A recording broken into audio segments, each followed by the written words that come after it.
Assalamualaikum, salam sejahtera untuk kita semua. Om Swastiastu, Namo Buddhaya, Rahayu, Rahayu. Semoga kita semua dalam keadaan senantiasa dilindungi Tuhan yang Maha Kuasa, dicurai kasih sayang yang Maha Pengasih, yang sakit mudah-mudahan segera disembuhkan, yang punya hajat mudah-mudahan segera dikabulkan, yang punya cita-cita mudah-mudahan tercapai, yang tidak rukun mudah-mudahan segera rukun, yang belum enteng rezeki mudah-mudahan rezekinya segera enteng.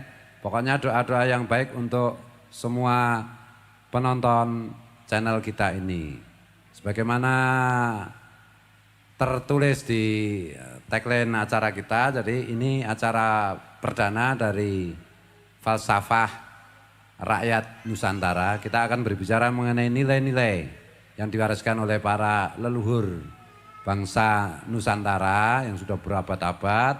Dan di acara ini kita mengajak partisipasi siapa saja yang berkenan untuk sharing, untuk berbagi mengenai apa saja yang bermanfaat, berguna bagi kita semua. Nah, untuk mengawali acara ini, teman-teman dari grup apa iki jenenge grupe apa? Gamelan Sholawat, saya minta untuk menyampaikan lagu Mars Rofa.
Terima kasih.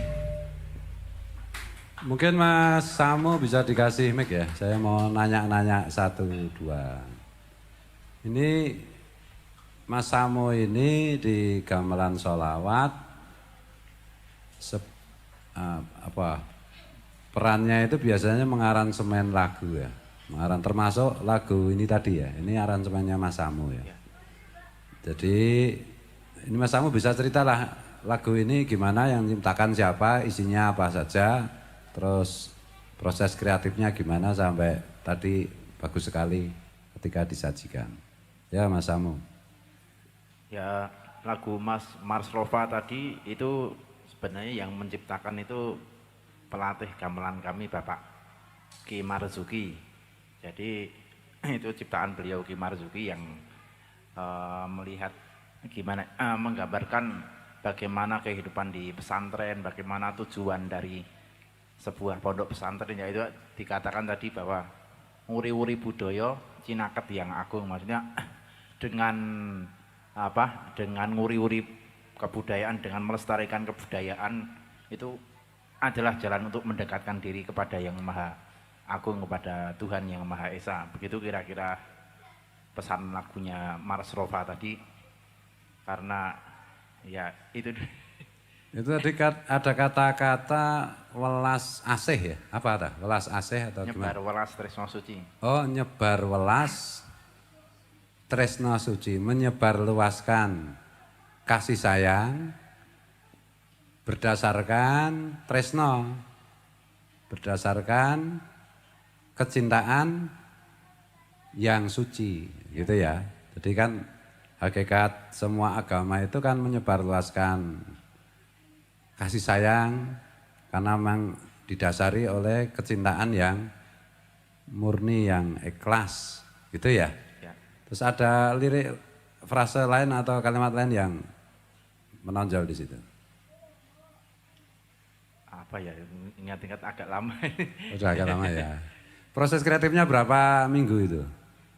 Itu sekitar seminggu proses kreatifnya. Jadi ngaransemennya itu saya modelnya bagi-bagi tugas. Itu cari intronya saya suruh Mas Ridho. Ini kamu cari intro, terus soalnya tak suruh cari kendangan. Itu ya udah digabung jadi gitu. Oh gitu ya. Oh ya, untuk penonton mungkin banyak yang belum tahu ya, Mas Samo ini di samping dipanggil Mas Samo, kadang-kadang juga dipanggil Gus Samo, tapi juga kadang-kadang dipanggil Nyuk. Mas Samo atau Gus Samo itu namanya Samudro, Ki Samudro kalau di pergaulan hantu-hantu. Nah ini ya dia anak saya, ini anak yang terpaksa saya terima. Nah ini anak pertama saya. Kemudian supaya ini perlu saya garis bawahi, Mas Samo ini anggota juri tahfidz nasional ya, tahfidz. Kalau ada lomba tahfidz, lomba hafalan Quran di MTQ itu biasanya beliau ini menjadi juri di tingkat nasional. Di pesantren Rova, pesantren kita ini di Pleret Bantul ini Mas Samo ini saya pasrahi untuk mengkoordinasi kelas tahfidz gitu. Ada kelas tahfidz, ada kelas kitab kuning gitu. Dan ini Mas Samo khusus saya minta untuk menjadi koordinator kelas tahfidz gitu. Jadi penonton yang pengen anak-anaknya pengen ikut tahfidz ya bisa ke sini gitu.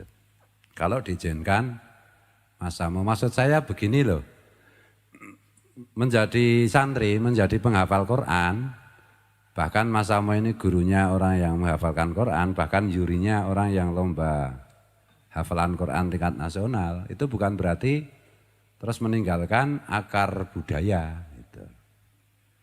Kemarin itu tanpa sengaja di satu channel itu, di channel Pada Suka TV ya, itu ada satu konten tentang yang mengupload ceramah almarhum Gus Dur di pesantren Tegalrejo yang terkait dengan gamelan gitu. Dan ini mungkin perlu bisa diputarkan Mas Ahmad, silakan. Sambil menyiapkan ya. Saya dengar di sini bahwa adik Kiai Abdurrahman Khudori manggil saya dulu Mas Mo. Itu kalau dimintai orang pangestu mendirikan masjid, jawabnya selalu, apa tempat sampean sudah ada gamelan?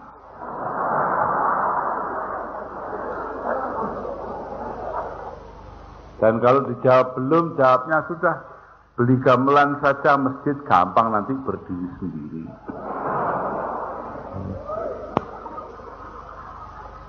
Ini artinya apa? Pondok Tegarjo telah berhasil menanamkan dalam diri kita semua rasa kecintaan kepada budaya daerah, kepada budaya kita sendiri, di samping mengembangkan ilmu-ilmu agama yang kita ingini. Ya, sampai sekian dulu. Jadi apa yang disampaikan Gus Dur ini bisa penonton bisa lihat sendiri secara lengkap di channel yang saya sebutkan tadi. Jadi di dalam sejarah itu memang salah satu sarana yang paling penting, paling vital untuk menyebarluaskan agama, yaitu agama Islam yang dilakukan oleh Wali Songo di seluruh pulau di Nusantara ini. Ini perlu saya garis bawahi ya, di seluruh pulau ini selain Aceh ya, selain ujung Sumatera, ini orang menganut Islam kan karena dakwahnya Wali Songo, termasuk sampai di Papua juga kan. Nah itu sarana utamanya itu kan wayang dan gamelan gitu. Kalau wayang kan diadaptasi dari India, dari Mahabharata maupun yang satu itu Sri Rama itu apa? Ramayana kan. Nah yang genuine, yang asli dari kita itu yang sudah puluhan abad sebelumnya itu adalah gamelan. Nah, ini direvitalisasi kembali oleh Wali Songo, terutama oleh Sunan Bonang dan Sunan Kalijogo gitu. Kemudian menjadi seperti sekarang. Nanti kita akan mungkin sedikit tanya dengan sarjana kerawitan. Kebetulan kita ada tamu 2 sarjana kerawitan. Sarjana tenan apa ora ya mbuh, yang penting sarjana kan itu. Nanti kita bisa tanya itu lebih lanjut. Nah, sebelum tanya-tanya kita mau menyampaikan lagu apa lagi nih yang di ini, Mas Amo? Udah habis lagunya, berarti mesti jitok atau apa ya? Bentar. Aku senengi ibadah Allah rijal Allah ya. Ini nanti kita berbicara juga tentang Syekh Abdul Qadir Jilani. Ya, ibadah Allah rijal Allah.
Bagor ya.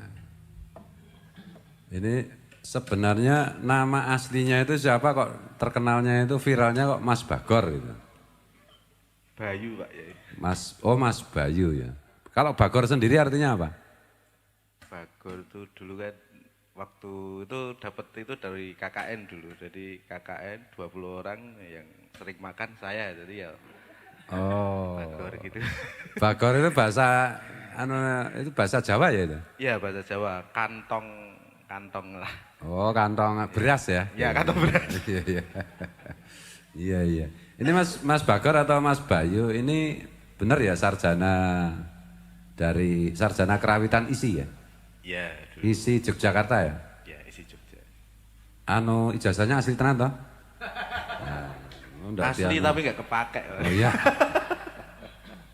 Ini Mas Bagor atau Mas Bayu ini dengan setia menemani teman-teman grup gamelan sholawat berproses kreatif. Tapi yang saya mau tanyakan itu tentang Mas Bagor. Mungkin Mas Bagor bisa sedikit cerita mengenai sejarah gamelan itu sebenarnya bagaimana sih? Sai-saisane ora usah mumet-mumet. Aduh. Saya itu juga belum tahu pasti juga sih, tapi dari sejarah gamelan yang saya ketahui dulu emang jumlah instrumentasi dari awal tuh emang nggak sekomplit yang sekarang gitu. Seiring waktu Akhirnya jadinya komplit karena beberapa yang makanya tadi yang ada Pak Bonang itu yang Sunan Bonang. Nah itu katanya sih dulu yang menambahkan instrumen bonang itu adalah Sunan Bonang. Habis itu ada beberapa instrumentasi yang seperti gong. Gong itu katanya diambil dari Filipina. Kalau Filipina, gong. Kebudayaan, istilahnya kebudayaan tertua itu adalah gong. Jadi itu terus ada rebab, itu tambahan juga. Jadi mungkin makanya kalau kita lihat beberapa instrumentasi gamelan sebelum gamelan ageng ini ada gamelan coro balen, ada gamelan kodong orek, itu jumlahnya enggak sebanyak gamelan ageng ini. tidak selengkap.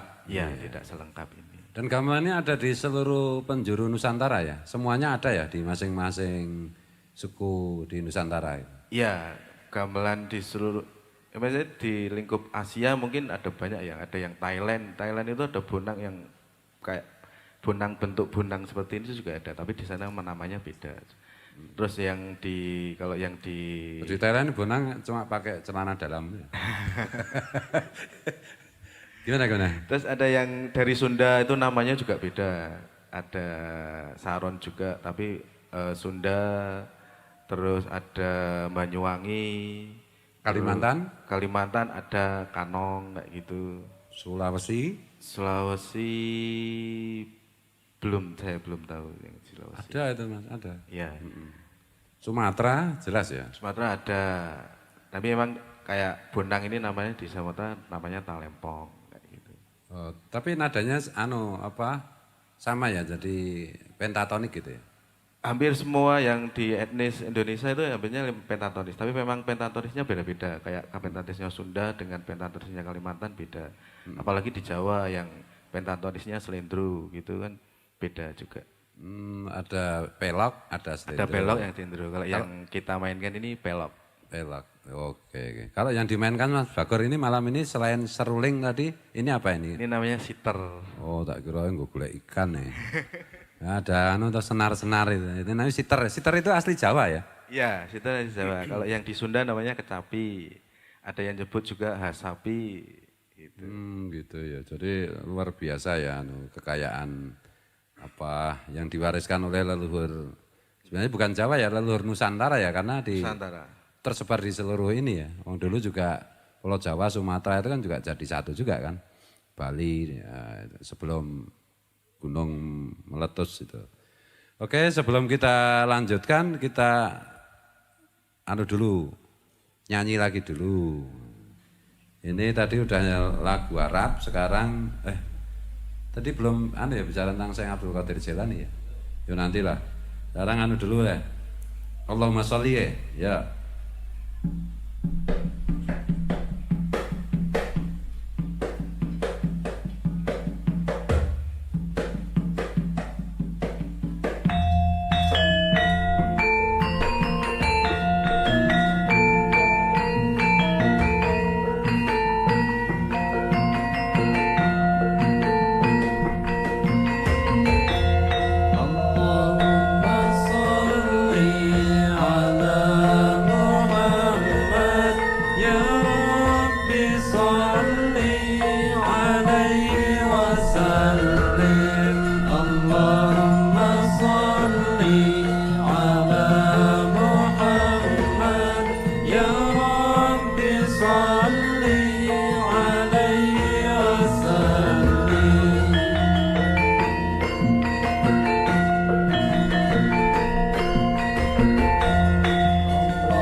tradisi syair sholawat itu kalau kita amati zaman dulu gitu. Itu biasanya tidak dicantumkan nama penulisnya gitu. Jadi sifatnya anonim sebagaimana juga di puisi-puisi di klasik di berbagai daerah itu kan juga kebanyakan anonim gitu. Nah ini termasuk ini lagu Allahumma sholli ala Sayyidina Muhammad ini kita tahunya ya dipopulerkan oleh Syekh Ali Al-Munyawi dari Mesir gitu. Tapi penulisnya yang sesungguh-sungguhnya itu siapa itu ya sebenarnya anonim, tidak ingin disebutkan dan tidak mungkin disebutkan oleh siapapun. Jadi kalau misalnya ini Mas Hendy, wah ini karya saya yang bikin atau karya mbah saya, gombal itu. Ya karena dan puisi-puisi atau syair-syair anonim itu biasanya dari generasi ke generasi ditambah-tambahkan gitu. Yang membawakan menambahkan satu baris atau dua baris itu. Jadi menjadi lengkap gitu. Sebagaimana tadi gamelan itu tadi ya. Saya teringat beberapa waktu lalu sahabat saya Profesor ahli filologi itu siapa? Mas Menachem Ali itu beliau melihat gamelan sholat itu beliau takjub dan beliau mengatakan ternyata gamelan itu menggunakan lirik dalam bahasa apapun kok ya bisa pas ya, termasuk bahasa Arab gitu. Nah ini memang kalau yang membuat lagu itu paham ilmu tajwid ya pasti pas gitu. Tapi kalau enggak ya enggak. Nah kalau untuk nada-nada Allahumma sholli ala Muhammad tadi itu nadanya yang menemukan itu Mas Samo ya. Ada yang menemukan Mas Samo gitu. Versi ini tadi gamelan sholawat. Oke lanjut kita ke lagu Jawa dulu. Sluku-sluku bathok ben anget.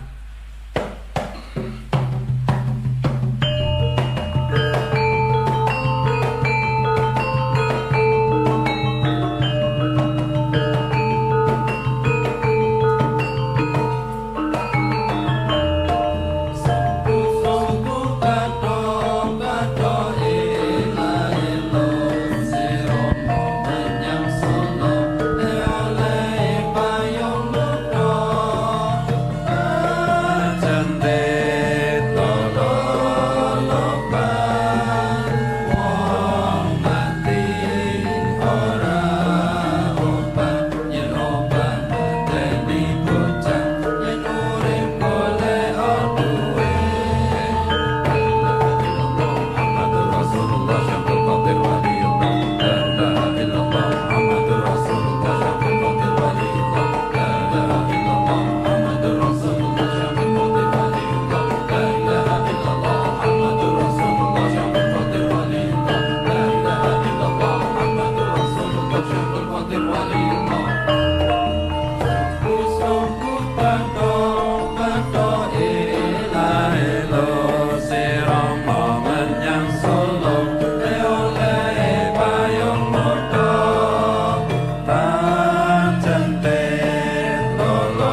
Mas Bagor ini kayak dikasihkan. Ini juga beliau sarjana kerawitan juga, tapi ini lebih senior daripada Mas Bagor gitu. Makanya jenggotnya lebih pendek. Nah junior itu jenggotnya panjang. Kalau sudah senior jenggotnya pendek. Namanya siapa Mas? Ngapunten. Nggih, nderek nepangaken nami kula Mas Sumarji Mas Bigi. Oke. Ngoten Mas. Sarjana kerawitan dari ISI Jogja juga. Nggih. Oh ya. Mic-nya bisa didekatkan Mas.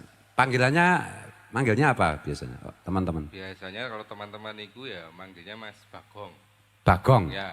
Satu Bagor, satu Bagong. Nggih. Bagong dimasukkan Bagor, wes. Keren. Mas Bagong ya? Nggih. Mas, iki mau ngandake apa Mas Bagong? Ngandake Mas Bagor ya? Jadi sebagai orang Jawa, penjenengan juga orang Jawa ya? Jawa asli Mas. Jawa asli ya. Mendengar lagu suku-suku Batak ini yang terbayang apa, terus penjenengan memahaminya bagaimana itu? Terserah jenengan ngawur ora apa-apa, enggak ada yang tahu ini semua. Ya intinya kalau mendengar tembang suku-suku Batak itu kan anu Mas. Apa nggih kan syarat kalih enten tegese ngoten to yen Bahasa Indonesia Mas, itu ditonton oleh seluruh dunia ya.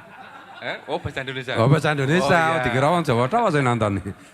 Ya kalau lagu Sluku-Sluku Batok itu apa ya banyak makna, mungkin ada pesan-pesan untuk kita bisa kita ambil dari syair-syair lagu dari Sluku-Sluku Batok itu tadi. Dan itu pun karena saya juga sebatas pelaku gitu ya, mungkin kalau dikatakan seniman juga bukan. Jadi cara saya untuk menikmati gamelan atau syair-syair gamelan yang di sini dimainkan di tempatnya Gus Fuad atau Mas Fuad itu saya jadi merasa lebih merasa memiliki dan lebih senang lagi gitu. Mungkin itu aja. Jadi untuk yang selebihnya mungkin bisa ditafsirkan sendiri-sendiri kalau istilah Jawa itu ya sak gaduke lah ngoten niku. Iya. Nggih Mas Bagong. Itu ya, nggih. Siap. Jadi jadi Mas Bagong tadi menegaskan memang beliau ini ternyata main rasa. Yang penting rasanya itu enak, nyaman, menenteramkan, meneduhkan. Begitu ya Mas Bagong ya? Iya. Perkara artinya apa itu enggak usah dipikir, enggak mumet ya tahu mikir utang aja. Udah bikin pusing kok masih mikir yang lain ya tahu? Iya. Gitu ya. Ada yang mau disampaikan lagi Mas Bagong? Ya mungkin saya terus terang saat di sini tadi terutama pas mendengar dari yang pernah disampaikan oleh almarhum Gus Dur, saya menjadi tertarik untuk ikut memahaminya gitu, untuk lebih mengerti. Mungkin yang saya tangkap tadi Gus itu kan kalau mau bangun masjid itu ditanya dulu wis duwe gamelan apa urung gitu, sudah punya gamelan apa belum. Itu saya jadi terus loh, apa hubungannya antara masjid kok terus sama gamelan? Nah, di sini mungkin kita bisa menafsirkan bahwa gamelan yang dimaksud itu mungkin lebih tepatnya, mohon maaf apabila salah, gitu nggih. Itu apabila gamelan itu dibaca dalam pengertian sebagai gongso. Jadi kalau gongso itu kan kalau dalam bahasa Jawa itu kan ada jarwo dosok, bisa tembogo kalian rejoso kan begitu, bisa tigo kalih sedoso kan gitu. Nah, mungkin juga bisa gongso itu mohon maaf apabila salah, itu gangipun manungso. Nah, mungkin dalam kaitannya pemahaman untuk syiar, untuk untuk dakwah agama yang korelasinya dengan pertanyaannya yang disampaikan oleh almarhum Gus Dur waktu itu ketika mau membangun masjid itu wis duwe gamelan, wis duwe gongso apa urung, mungkin relevansinya ketika mungkin ya ketika akan membangun sebuah masjid itu sudah mempunyai pegangan jalan sebagai manusia apa belum, mungkin seperti itu. Jadi saya sangat sedikit ikut meraba-raba apa yang disampaikan oleh almarhum Gus Dur tadi seperti itu, Gus. Mungkin bisa untuk pengertian kita semua bahwa ternyata gamelan itu juga bisa disebut sebagai gongso yang ada relevansinya ketika mau membangun masjid. Memang sebagai dasarnya itu adalah kita mungkin harus mempunyai gang. Gang itu kan jalan sebagai manusia. Mungkin ya yang namanya agama kan garis besarnya itu kan untuk kita bisa biar tetap menjadi manusia yang seutuhnya, mungkin seperti itu. Matur nuwun Mas Bagong. Mas Bagong ini untungnya dulu nggak mondok di pesantren. Kalau mondok di pesantren jadi ahli tafsir ini. Anu tadi itu gongso tadi ya. Jadi ya saya setuju dan kita boleh berpendapat bermacam-macam gitu. Termasuk pendapatnya Mas Bagong juga sangat menarik dan sangat setuju saya. Dan ya realitasnya kan sebelum ada masjid ada langgar itu dulu kan ada gamelan dulu kan itu. Mungkin juga waktu itu Gus Dur sudah mulai menyindir gitu. Karena sebagaimana sekarang kita lihat gitu. Orang yang mengaku beragama itu kadang-kadang melupakan budi pekerti yang luhur gitu. Padahal hakikat agama itu dalam konteks ini yaitu karena saya seorang kiai mengasuh pesantren ya tentu saja saya mengutip di Islam gitu. Bungistu li utamima makarimal akhlak. Rasulullah itu nabinya orang Islam itu pernah menyampaikan bahwa aku itu diutus itu untuk menyempurnakan akhlak gitu, budi pekerti, kelembutan. Nah dengan orang-orang yang punya hobi main gamelan atau mendengarkan gamelan itu biasanya pribadinya itu halus, lembut gitu. Dan itu ceritanya Gus Dur tentang Pak Moh atau Kiai Moh atau Mas Moh itu tadi, adiknya pendiri pesantren Tegalrejo itu mungkin mengisyaratkan itu. Jadi lembutkan dulu budi pekertimu, haluskan dulu akhlakmu, baguskan dulu baru berpikir tentang fasilitas ritual. Tapi ya boleh diartikan yang lain-lain juga boleh. Nah terkait dengan Tegalrejo ini kan menantunya Mbah Dalhar Watu Congol kan, pendiri Tegalrejo itu. Nah, Mbah Dalhar Tegalrejo itu mewariskan satu syair yang ditulis oleh Syekh Nawawi Al-Bantani gitu. Yang sangat dipopulerkan oleh Mbah Dalhar Watu Congol yaitu Lam Yah Talim. Ayo dimainkan Lam Yah Talim dalam versi gamelan sholawat.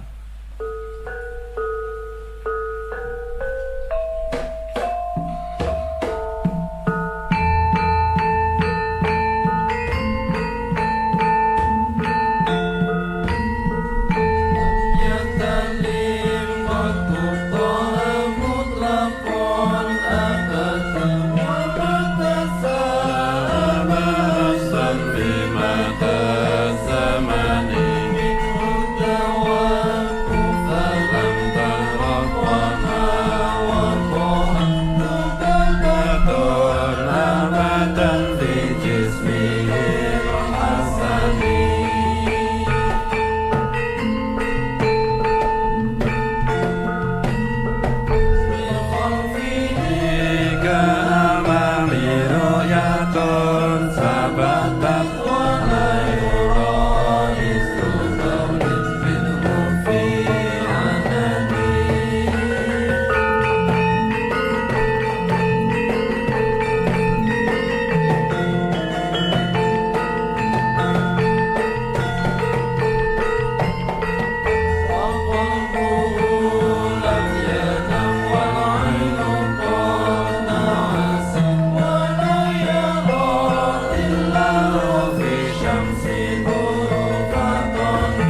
lagu dari Syair Lam Yahtalim, lagunya luar biasa bagusnya, karena yang membuat saya. Ya di alam dewe rano sing ngalem. Ya ini lagunya yang kebetulan yang menerima ilham saya dan disempurnakan oleh Mas Ridho apa Mas Samo ya? Oh, Mas Samo ya, Mas Ridho ini hanya ilham jadi menantunya Pak Manu kok ya. Ini Mas Ridho. Iya itu ya. Jadi itu saya dapatkan dari Bu Nyai Nur binti Mbah Dalhar Watu Congol. Mudah-mudahan beliau selalu sehat dan diberi umur panjang serta bahagia senantiasa sehingga bisa mendoakan kita semua. Nah, waktu kecil itu Lam Yahtalim kan sudah terkenal juga di kampung santri tempat saya tinggal di Wonokromo itu ya. Cuma udah lama lupa terus tiba-tiba sama Bu Nyai Nur dikirimi lirik itu lagi dalam bentuk apa itu kayak pamflet gitu. Terus kita kok dapat ilham untuk menggarap komposisinya dalam bentuk ini dengan gamelan ini. Ini kan menceritakan tentang sifat di antara sifat-sifat Nabi gitu. Bahwa Nabi itu tidak pernah bermimpi basah. Beda dengan Mas Sandy. Mas Sandy sering mimpi basah gitu. Kalau Nabi tidak pernah gitu. Yang kedua Nabi itu tidak pernah menguap. Itu tidak pernah. Nah, ini menarik itu dari waktu saya ngaji sama Kiai almarhum Kiai Abdul Muhid bin Kiai Nawawi Jejeran, Pak D saya itu. Itu beliau pernah menyampaikan gini. Kalau kita mau menguap, kita teringat bahwa Nabi, bahwa Rasulullah itu tidak pernah menguap. Kita enggak jadi menguap. Gitu. Jadi misalnya saya mau menguap itu teringat Rasulullah itu enggak pernah menguap. Itu enggak jadi kok menguapnya ini. Ya enggak jadi. Jadi dapat separuh gitu. Udah berhenti di situ. Kalau kita ingat itu. Ini salah satu apa ya mukjizat Nabi mungkin gitu ya. Dalam bahasa kerennya itu. Karena dijelaskan juga konon katanya Rasulullah pernah bersabda. Ini hadisnya itu bisa diperdebatkan kesahihannya.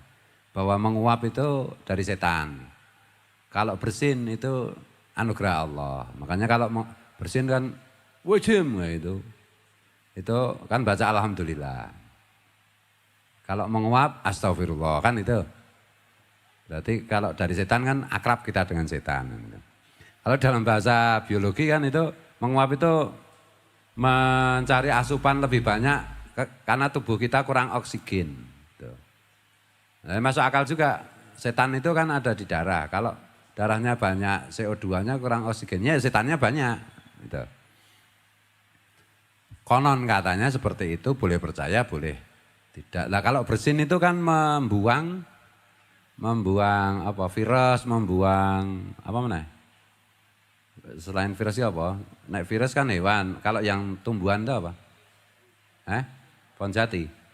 Apa? Bakteri yang jebret itu kan membuang virus, membuang bakteri. Itu jadinya apa? Cara tubuh mereaksi adanya bakteri atau virus yang bisa mengganggu kesehatan. Kurang lebihnya seperti itu. Yuk lanjut dengan ini tadi udah lagu sholawat juga ya. Sekarang suku-suku Batok sudah, sekarang kita kita lagu Cublak-Cublak Suweng. Ya, ini lagu anak-anak karya Wali Songo juga.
Lanjut sholawat badar.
Badar ya, kalau di kalangan santri kan kondang sekali karya asli Kiai Nusantara. Itu. Katanya ini sholat Badar itu sholat Badar sholat perang, maksudnya ya perang melawan, terutama itu perang melawan diri kita sendiri. Di tengah disrupsi akibat sampingan dari perkembangan IT itu. Sekarang kita lihat begitu banyak yang aneh-aneh, yang apa istilahnya itu, anomali. Orang tua kekanak-kanakan, anak-anak ketua-tuaan gitu. Ketulusan menjadi sesuatu yang sangat langka, keikhlasan hanya di lesan belaka gitu. Semuanya ya itu tadi hubbud dunia itu tadi. Ra'su kulli khati'ah. Memang cinta hal-hal duniawi itu menjadi pangkal segala kerusakan. Karena ekspektasi duniawiyah terus dipicu oleh promosi-promosi itu, akibatnya banyak orang kehilangan kejernihan. Dan ini zamannya zaman gila, nek raut edan ra keduman, kalau enggak ikut gila enggak kebagian. Tetapi sak beja-bejane wong lali, seberuntung-beruntungnya orang yang ikut lupa, ikut lalai. Isih bejo sing tansah eling lan waspada. Masih beruntung orang yang selalu ingat hakikat kehidupan dan waspada terhadap gerak-gerik keinginan hawa nafsu syahwat. Nah gitu. Jadi sekarang ini perlu juga kita garis bawahi gitu. Karena ketulusan begitu mahal, keikhlasan begitu mahal. Semua lisan bisa mengatakan tulus ikhlas, tetapi ada interest, ada agenda di baliknya itu. Mungkin orang yang tulus ikhlas itu agak lambat menang, tetapi pasti menang, tetapi pasti beruntung, tetapi pasti memperoleh kejayaan baik di kehidupan sekarang maupun kehidupan selanjutnya. Sementara orang-orang yang tidak begitu, ya mungkin cepat jaya, cepat sukses, cepat hebat, tapi ya pada akhirnya mereka akan terkena hukum karma. Makanya kita mohon kepada Tuhan yang Maha Melindungi agar kita tidak ikut-ikutan edan gila gitu. Supaya tidak seperti gundul-gundul pacul, yuk.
yugi wakul kul kembelengan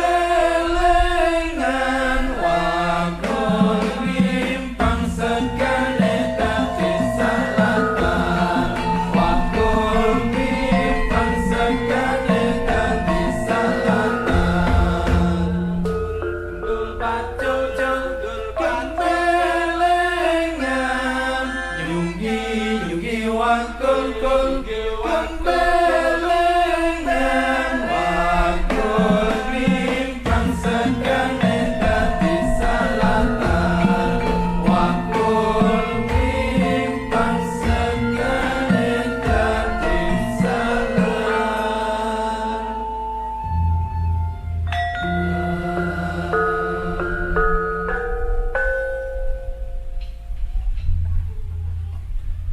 Saya ngendangi kok rada aneh, kayak mic. Ya, kasih mic. Ini namanya Mas Sola, sudah beruban ya? Oh bukan Ini ya? cat rambut ini. Oh cat rambut, akhirnya beruban ya. Ini Mas Sola ini mahasiswa psikologi ya, Mas ya. Baru masuk ya kemarin sore ya? Baru tadi pagi. Oh masuk. tadi pagi. Tapi ya. karena minggu jadi libur nggak jadi Oh, masuk. jadi Mau masuk nggak jadi. Ya.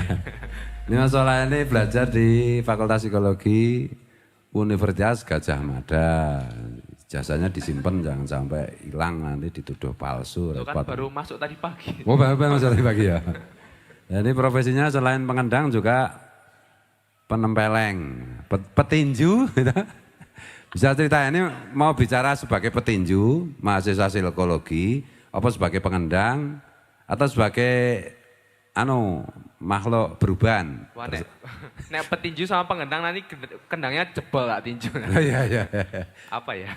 Mau bicara apa aja boleh lah. Semua watane dan rapopo. Kabeh do maklum. Ya silakan. Sebagai pengendang mungkin cerita-cerita kenapa dulu bisa ngendang ya. Soalnya gimana Mas sama mungkin dulu. Soalnya lupa saya kok bisa ngendang.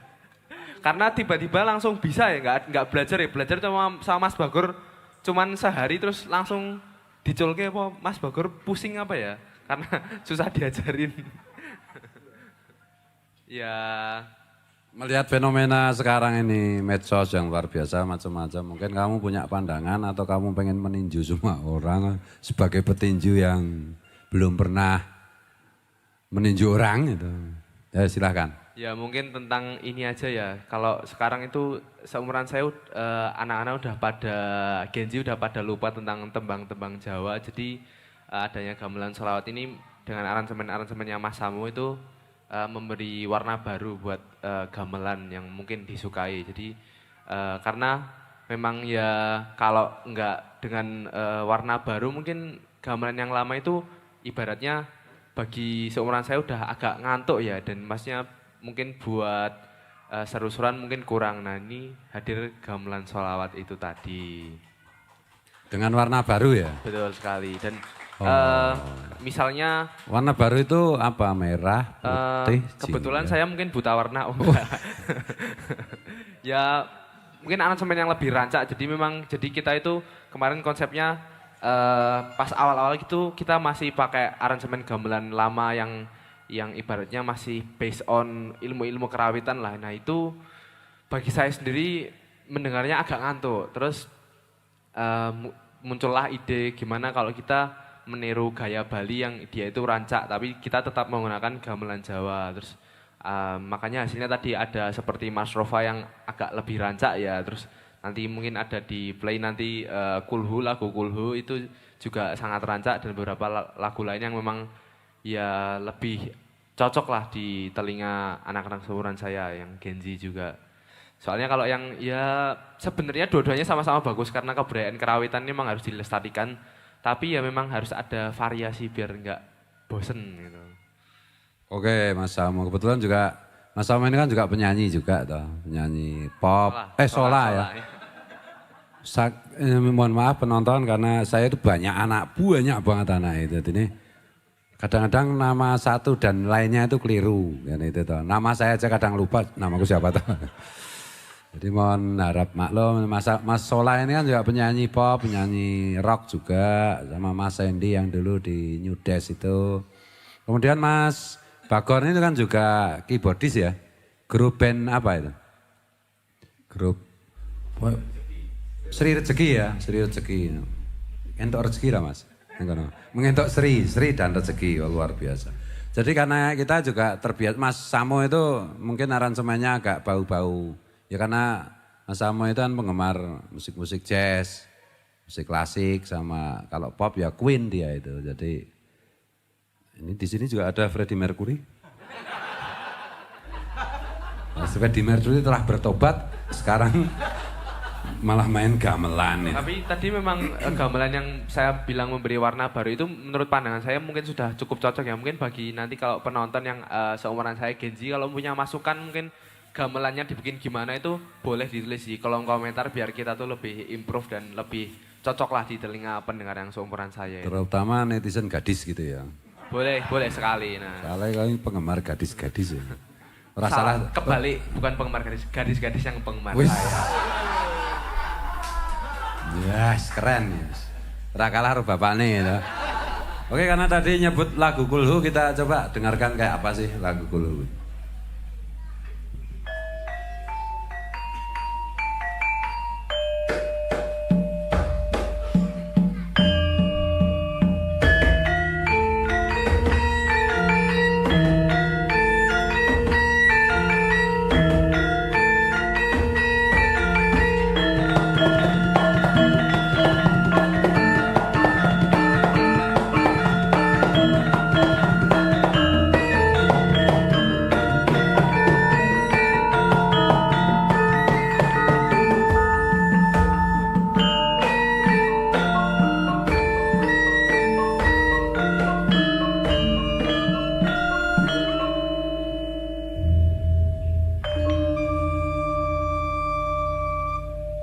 Kang sumugeng lali marang Gusti nganti tekan sok dina kiamat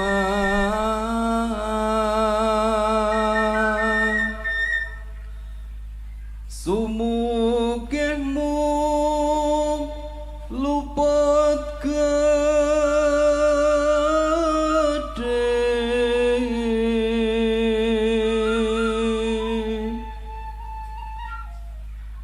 bakale kowe weruh pikunane mulang agami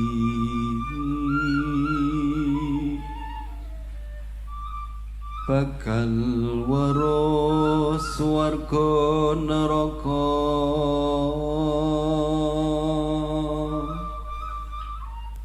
kasat ing pan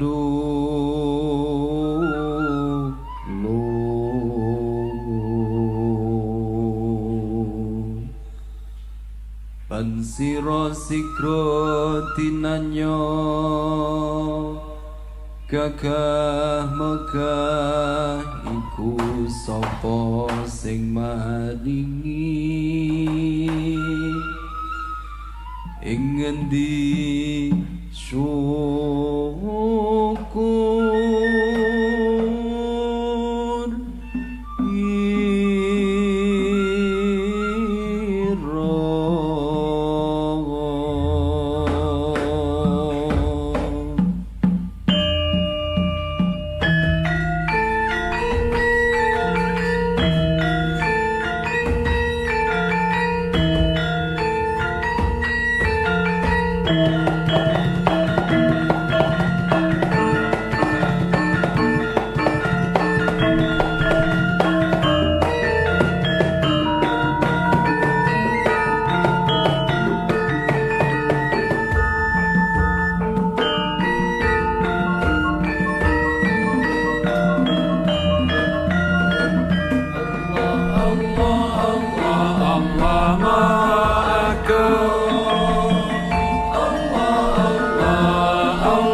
tadi yang suaranya hebat seperti Freddie Mercury namanya Ustadz Roni siapa?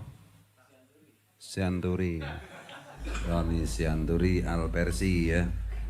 Ustadz Roni ini qori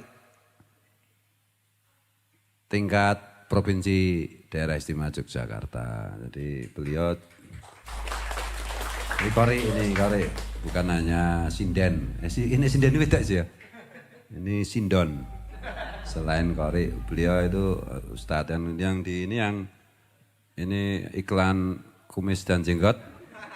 Ustadz Fathur Rahman ya. Ustadz Fathur Rahman, Fathur Rahim. Fathur Rahman, Ustadz Fathur Rahman ini salah satu imam masjid syuhada. Kalau di Jogja itu yang di daerah perkotaan itu masjid yang paling kondang itu Masjid Syuhada Kota Baru. Ini beliau salah satu imam. Kemudian juga seorang qori juga tingkat DIY juga. Dia tidak ada yang dia takuti kecuali Subhanahu wa ta'ala dan istri. Ya, tepuk tangan untuk keduanya. Kemudian kita juga masih ada juru kamera sekaligus tukang copet. Namanya Mas Arman Harjo dari Langit Sore yang dulu terkenal dengan lagu Rumit. Apa ini liriknya gimana dulu? Cinta itu sederhana. Nah itu ya. Yang enggak sederhana itu duitnya. Ya ini mumpung ada Mas Arman Harjo, kita tampilkan lagu Perahu Layar nanti biar dia nge-rap. Ya, monggo.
Ati jembar segoro dereng sambi kala mugi tansah paringi mulya wong kang becik sing eling langos padha ambras tutur angkara memayu hayu ning bawana suket godhong-godhong kabeh dadi rewang ala lan becik iku ya tansah gegandengan nalika urip ya dong golek dalan padang suwargane Gusti kanggo sing tulus berjuang mari renungin lagi jauh di dalam diri untuk kita temukan cinta sejati sepanjang hidup coba mencari arti ambil pelajaran dari semua yang terjadi urip iku urup nyalakan api dalam jiwa tangis dalam doa semoga kita berbahagia ono dino ono upo jangan takut jangan bimbang perahu layar terkembang badai pun kita terjang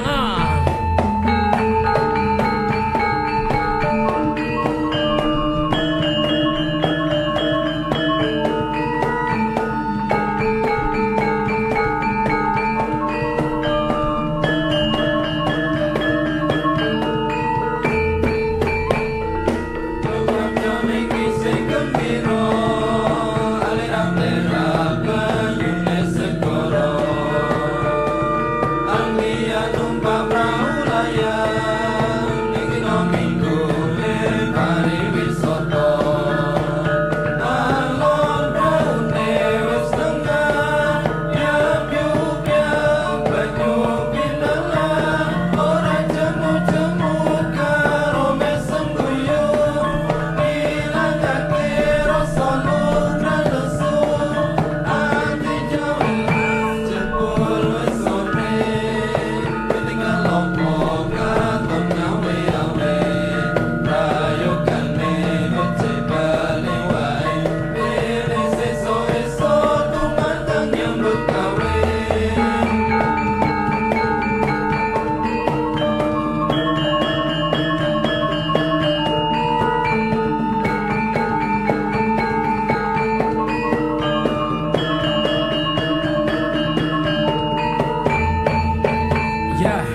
sungu patuk senyari bumi ojo lali sangkan paraning tumati awan lan wengi tansah gonta ganti urip mampir ngombe sadurunge bali desa mawa cara negara mawa tata eling sing becik ketitik ala ketara aji ning diri sekolati ojo padha sembrono ojo ati kang adigung lan ati guna ati jawel mas jebul wis sore satukan hati jangan tercerai berai merah putih bukan hanya sekedar warna Garuda di dada Bhinneka Tunggal Ika urip iku urup nyalakan api dalam jiwa tangis dalam doa semoga kita berbahagia ono dino ono upo jangan takut jangan bimbang perahu layar terkembang badai pun kita terjang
Itu Mas Arman Harjo.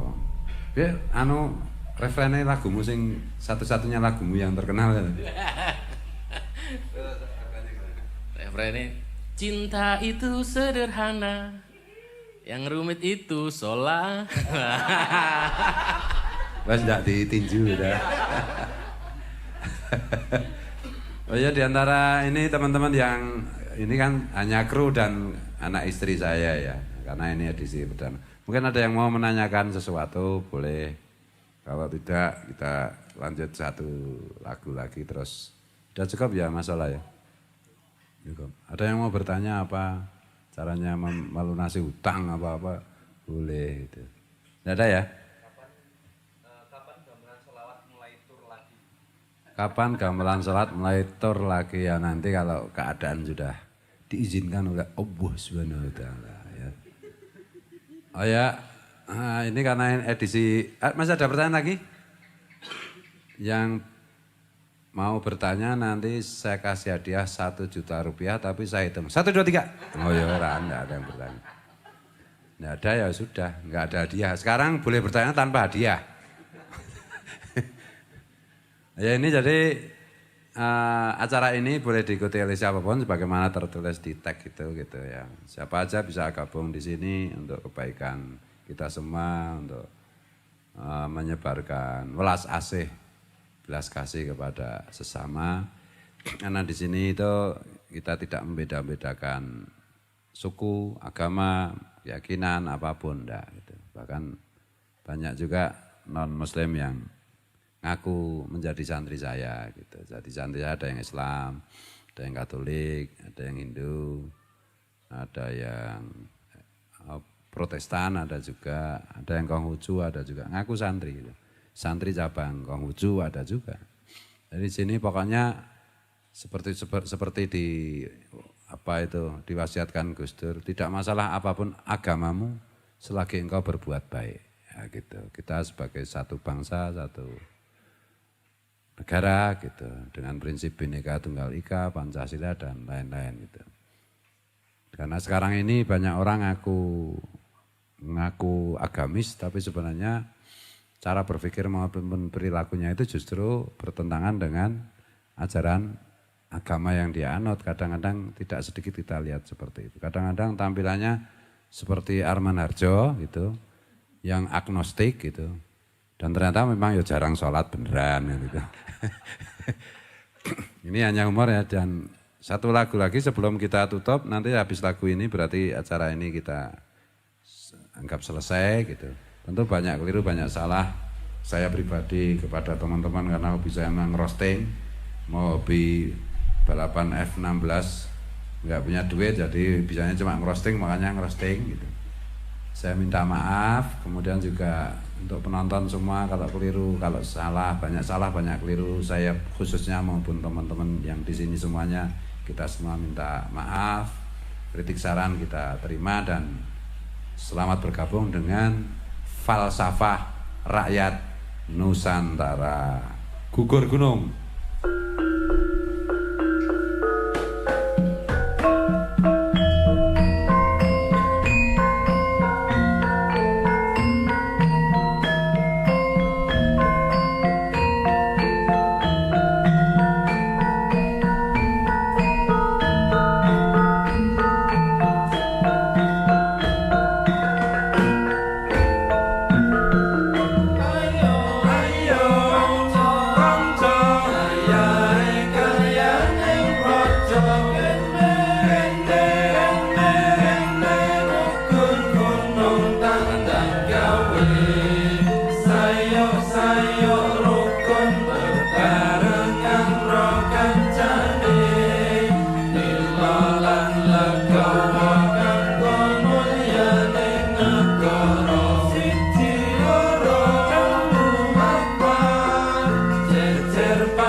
Merdeka!